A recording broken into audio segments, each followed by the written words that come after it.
Ini titipan dari hamba Allah, rezeki dari orang-orang baik untuk orang baik. Tidak diperuntukkan untuk siapa? Karena ini dari orang-orang baik.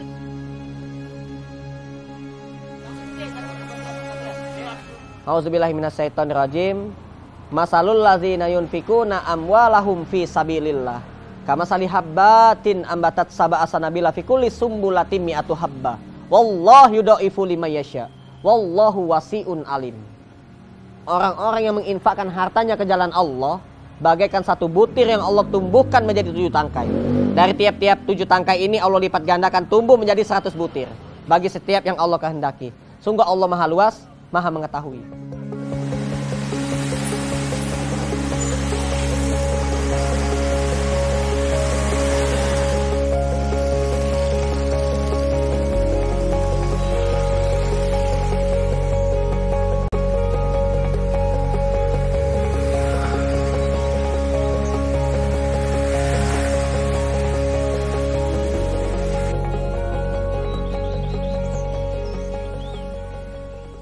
Assalamualaikum warahmatullahi wabarakatuh.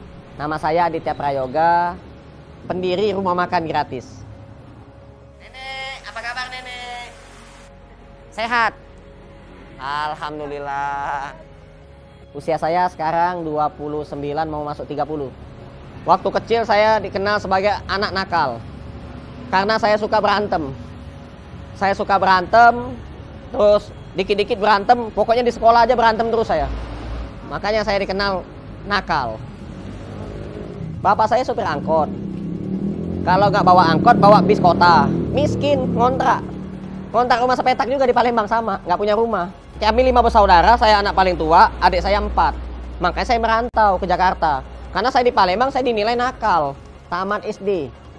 Saya pernah SMP, tapi nggak nyambung. Nggak lulus. Nggak selesai. Kelas 1 SMP saya berhenti. Saya merantau ke Jakarta.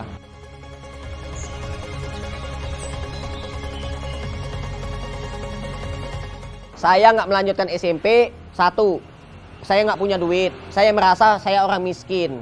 Sedangkan di sekolah itu orang kaya semua. Akhirnya saya masih dicap orang tua, dicap oleh teman-teman. Semuanya tuh nakal. Saya tuh orang nakal. Udah miskin nakal, miskin nakal, miskin nakal. Akhirnya saya merantau aja lah. Saya berhenti aja lah sekolah. Saya berhenti sekolah. Saya merantau ke Jakarta. Begitu saya merantau ke Jakarta dengan niat pengen jadi orang baik, ya alhamdulillah. Saya ketemu masjid, yang mana masjid itu ada pengajian. Saya dengerin ceramah, saya ikut sholat, ikut ngaji.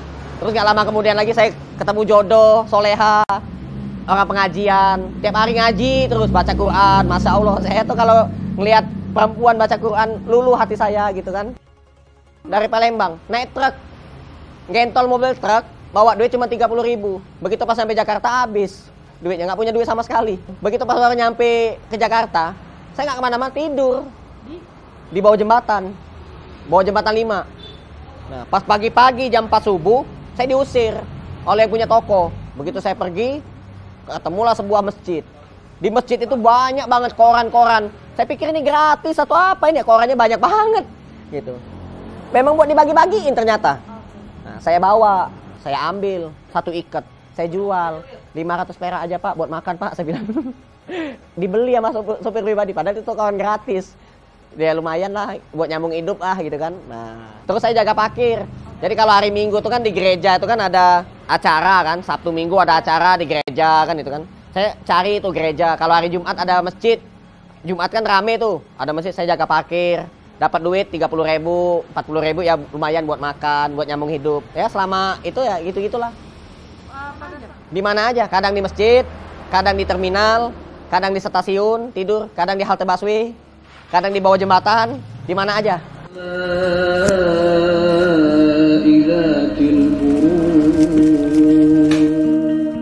Keseharian saya jualan. Sebelum ada PPKM darurat, saya jualan pecel lele. Sama jualan seafood. Pecel lele seafood tuh gabung ya. Alhamdulillah ada 6 cabang. Tapi semenjak PPKM darurat, 6 cabang ini tutup semua. Gak ada yang jalan. Akhirnya saya beralih profesi, jualan online. Jualan online tapi bukan jualan pecel lele. Jualan online, jualan baju, jualan murotal, jualan sabun, jualan parfum, jualan hand sanitizer, jualan disinfektan, apa aja saya jual. Teman saya butuh duit mau jual mobil, saya jualin mobilnya. Teman saya butuh duit mau jual rumah, saya bantu jualin rumahnya. Teman saya butuh duit mau jual tanah, saya bantu jualin tanahnya. Nah gitu. Jadi palu gada, apa aja yang lu cari, gua ada. Nah gitu.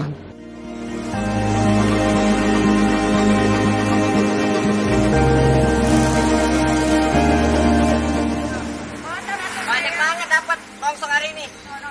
Alhamdulillah. Saya lagi sholat subuh. Begitu habis sholat subuh, saya keluar dari masjid. Saya tuh ngeliat nenek-nenek bawa karung, jalan pincang-pincang, kencot-kencot. Saya suuzon saya sama nenek itu. Nenek ini ngapain? Lagi pura-pura diminta dikasihanin, pura-pura pincang depan saya gitu kan. Saya nggak punya duit, ya kan? Karena saya suuzon, akhirnya saya penasaran. Saya tanya, "Nek, kok jalannya kencot-kencot, Nek?" Segituin. "Iya, Jang, kaki nenek sakit, Jang." Coba saya lihat, Nek. Mana, Nek? Begitu saya lihat, innalillahi. Ini bolong beneran, Nek. Bolong, ada ulat kecil-kecil di kaki nenek itu. Ya Allah. Akhirnya begitu saya lihat kaki nenek itu bolong, ada uletnya, langsung saya merinding. Saya bawa antar pulang. Tinggal di mana, Nek? Di kampung Pabuaran Wetan. Astagfirullahaladzim, jauh banget. Saya antar pulang. Begitu saya antar pulang, setelah sampai di rumah nenek itu, ada ibu-ibu jemur pakaian pagi-pagi. Saya tanya, "Bu, saya ketemu nenek ini di depan masjid, bawa karung, kakinya itu bolong, usianya udah tua, Bu, 92 tahun. Kira-kira keluarganya kemana, Bu? Kok tega sekali? Nenek-nenek sudah tua disuruh cari rongsok." Emosi saya keluar itu tiba-tiba. Kata ibu itu dijawab, "Nenek ini hidupnya sebatang kara, Pak. Kalau dia tidak cari rongsok, dia nggak bisa makan," katanya. Ya Allah. Saya pulang ke rumah, jalan kaki, saya pulang. Saya ceritain ke istri saya penasaran, pengen ketemu sama nenek itu. Begitu ngeliat, istri saya nangis. Begitu istri saya nangis, ngeliat kondisinya nenek di rumahnya banyak kotoran ayam, kotoran bebek, kotoran kucing. Ya hidupnya sebatang kara. Matanya udah rabun. Saya sama istri saya bersihin rumah nenek itu, tapi tetap kotor. Terus kasurnya itu udah tidak layak pakai. Saya ngajak teman-teman saya, "Yuk kita patungan, yuk kita beliin kasur, nenek ini kasihan." Saya beliin kasur. Setiap kali saya nganter makanan, tadinya kan saya pengen piring saya itu saya bawa pulang gitu. Saya nganterin makanan aja, ganti. Ternyata di rumah nenek itu nggak punya piring. Nah, akhirnya saya beliin piring, saya beliin sendok. Terus saya urus kasih makan setiap hari sampai nenek itu meninggal. Biasa kan orang ngedoain saya kan, "Robbana atina fid dunya hasanah wa fil akhirati hasanah wa qina adzabannar." Iya kan? Ya Allah, lancarkan rezekinya, dimudahkan segala urusannya, sehat selalu. Itu kan doa umum kan? Ini kok doanya, "Jang, mudah-mudahan apa yang belum kamu miliki di dunia ini nanti kamu dapat. Jang, mudah-mudahan siapapun yang belum pernah ketemu sama kamu, nanti kamu ketemu. Mau dia pejabat, artis, konglomerat, orang kaya, orang terkenal, nanti kamu ketemu, Jang." Merinding saya. Ustadz Abdul Somad datang ke sini, ke rumah makan gratis. Bapak Presiden Susilo Bambang Yudhoyono RI ke-6 datang ke rumah makan gratis. Artis terkenal yang sering sedekah itu, Baim Wong, datang ke rumah makan gratis. Siapa lagi ya? Banyak. Pejabat-pejabat datang ke rumah makan gratis. Nah, terus apa yang belum pernah kamu dapetin di dunia ini? Saya bilang ke nenek kan, sempat dalam hati, tapi saya belum punya rumah, Nek. Saya belum punya mobil. Saya pengen banget umroh. Semuanya saya dapat.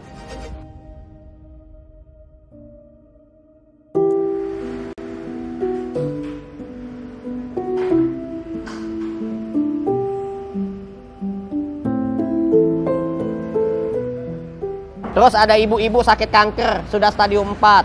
Benazar. Kalau misalkan saya tidak lagi minum obat dokter, penyakit saya diangkat sama Allah, saya sembuh total. Semua uang yang di ATM saya mau saya kasihin semua ke Mas Adit. Benazar ngomong kayak gitu dia. Tiba-tiba gak lama kemudian sembuh total. Tapi dia lupa, pada saat dia sembuh, di ATM-nya itu ada duit 50 juta. Ada duit 50 juta. Dia lupa. Sudah setahun baru inget. Diingetin sama anaknya lagi. Ma, masih inget gak sama Mas Adit? Nangis dia. Sudah setahun. Dia punya nazar setahun yang lalu. Kelewat setahun. Nah, dia nangis. Lihat di YouTube, viral rumah makan gratis, Mas Adit. Akhirnya dia langsung nelpon saya. Mas Adit, masih ingat gak sama saya? Ingat Bu. Udah sembuh ya Bu ya? Iya Mas Adit, maafin saya ya, saya lupa katanya. Dengan nazar saya waktu itu ada duit 50 juta Mas di ATM Mas. Saya udah janji mau ngasih ke Mas Adit, tapi saya lupa. Sekarang udah lewat Mas, udah setahun. Sekarang uangnya ada 130 juta. Tolong kirimin Mas nomor rekeningnya Mas Adit. Mau saya kirim semua uang ini ke Mas Adit. Seumur hidup saya tidak pernah saya megang duit 130 juta.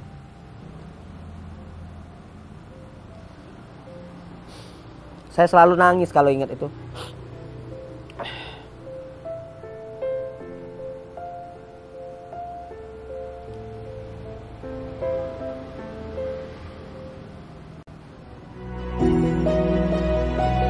Saya dulu tinggal di rumah sepetak.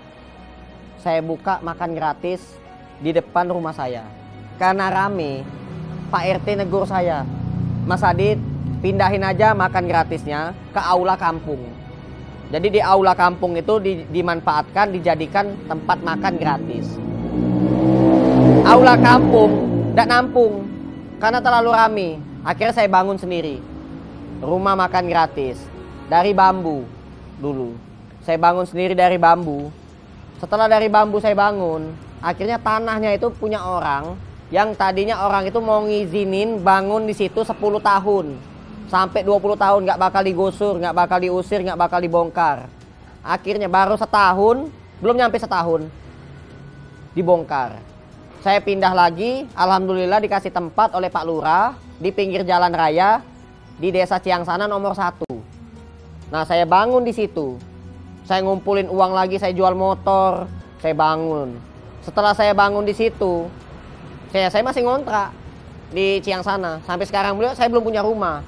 Nah, akhirnya begitu pas saya ngisi acara di stasiun radio dakwah, itu tiba-tiba ada orang baik, pendengar radio, menawarkan tempat tinggal di Cilangkap, di Jalan Raya Cilangkap Baru nomor 9A Jakarta Timur. Saya survei. Ternyata tempatnya bagus, luas, pinggir jalan. Ya alhamdulillah, akhirnya saya tinggal di sini sampai sekarang.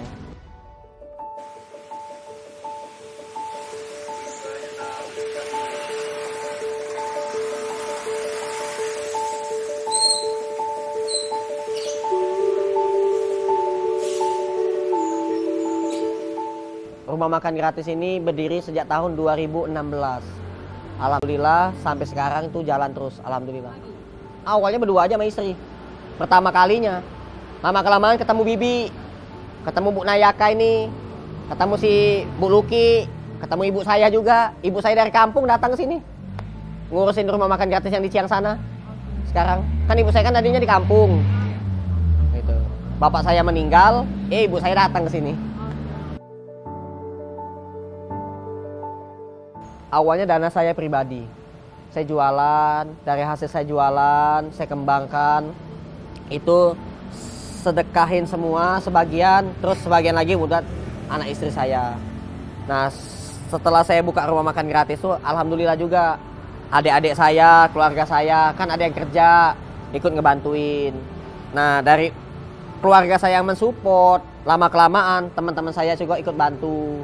Terus lama-kelamaan juga ada media sosial, Instagram, Facebook, YouTube, itu ada juga hamba-hamba Allah yang baik, ya kan, nge-WA, Mas Adit saya mau ikut nyumbang beras, mau ikut nyumbang daging, ikan, ada juga ngasih uang, tuh alhamdulillah. Makanya kita tidak merasa berat jadinya sampai sekarang ini, karena terbantu, merasa terbantu. Ada aja yang bantu ya Mas? Ada aja yang bantu, alhamdulillah. Karyawan banyak, gak hitung saya, banyak. 30? Lebih digaji. Kita kan gini, ada dana khusus untuk sedekah. Nah, dana khusus untuk sedekah ya, relawan-relawan ini mereka itu kan rumah ngontrak. Ada yang nggak punya rumah, masih mending kalau ngontrak ya, masih mampu ngontrak. Ada yang nggak ngontrak sama sekali. Mereka juga butuh uang gitu. Jadi kalau misalkan ada uang sedekah lebih, saya sisihkan. Kalau nggak ada, saya talangin pakai uang pribadi saya. Seperti itu.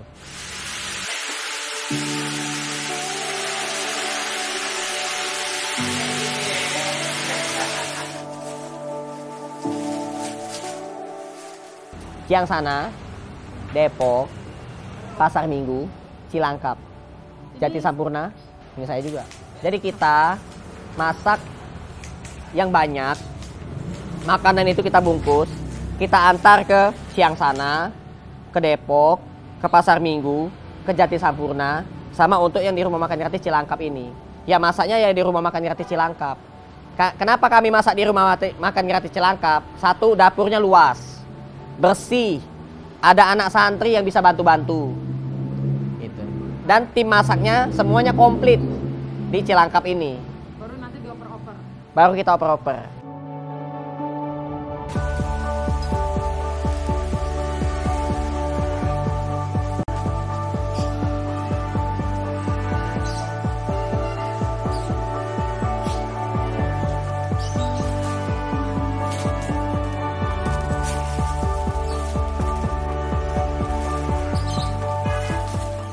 Kita ada program membantu orang-orang masyarakat warga-warga yang sedang menjalani isolasi mandiri. Nah, alhamdulillah kami disupport oleh Yayasan Putra Peduli. Yang mana Yayasan Putra Peduli itu ada program berbagi sembako. Dan kami juga sebelum ada dibantu support sudah menjalani program ini terlebih dahulu. Kami mengumpulkan orang-orang baik. Yuk kita sama-sama yuk patungan-patungan. Terus nanti begitu uang patungan itu terkumpul, kami belikan sembako, kami masukin ke goodie bag, kami bagi-bagikan yang sedang menjalani isolasi mandiri. Itu jalan setiap hari, itu jalan alhamdulillah. Karena sebelum ada pandemi pun, kami ada program namanya Keliling Kampung. Nah, program Keliling Kampung itu mengunjungi fakir miskin yang sedang sakit. Jadi kalau ada fakir miskin di perkampungan sedang sakit, contoh di kampung Pabuaran Wetan, ada nenek-nenek lagi sakit, kami kunjungi. Kami bawain sembako, buah-buahan, kami kirimkan doa.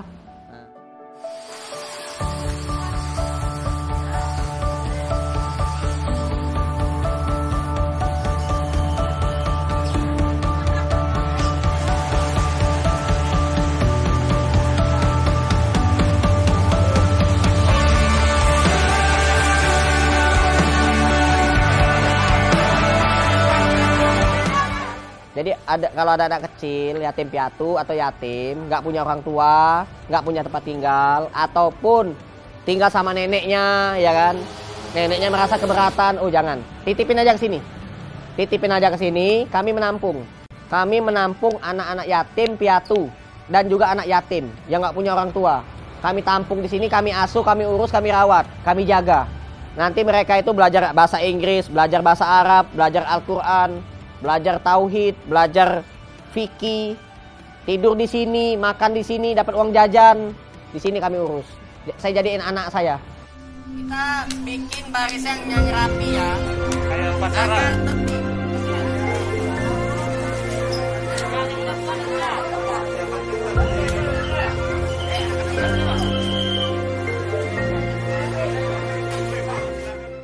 Nama saya Munir. Pekerjaan biasanya di mobil, kadang-kadang di angkot, kadang-kadang di material-material, kuli bangunan, ya serabutan lah. Kalau menurut saya bijaksana dalam membantu rekan-rekan sesama. Jadi nggak pandang bulu mau orang mana, mau suku apa, mau agama apa. Karena saya udah merasakan, di saat saya lagi kelabakan, nggak bisa kemana-mana, nggak bisa usaha apa-apa, ternyata loh, kok ada orang seperti ini. Jarang-jarang zaman sekarang ini saya temuin orang yang dengan mengasih cuma-cuma nasi apa, minuman, duit, pakaian, jarang-jarang. Bukan saya mengada-ngada atau membangga-banggakan Mas Hadid, bukan. Tapi itulah yang saya rasakan.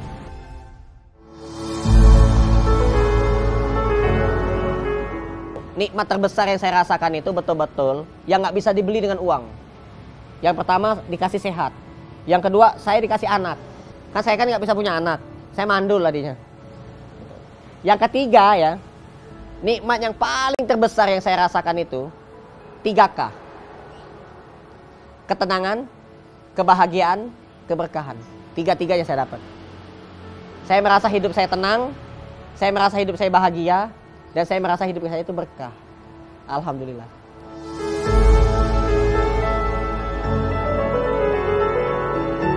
Niat yang baik kita hiasi dengan SSI. Sabar, syukur, ikhlas. Orang baik ada ujiannya. Orang jahat juga ada ujiannya. Orang baik itu diuji kesabarannya. Orang jahat diuji juga kejahatannya. Kalau ketahuan, ketangkep polisi. Betul nggak? Nah, S-nya lagi, syukur. Apa yang kita miliki, apa yang kita dapati, wajib kita syukuri. Dan juga ikhlas. Apa yang kita keluarkan, apa yang kita berikan, apa yang kita kerjakan, apa yang kita lakukan, kita wajib ikhlas. Kalau kita itu sabar, syukur, ikhlas. Ketika kita diuji sama Allah, kita sabar. Ketika kita dikasih rezeki, kita bersyukur. Ketika kita mengeluarkan harta kita, kita ikhlas. Insya Allah, kita akan mendapatkan 3K. Ketenangan, kebahagiaan, dan keberkahan. Insya Allah, tiga-tiganya akan kita dapati.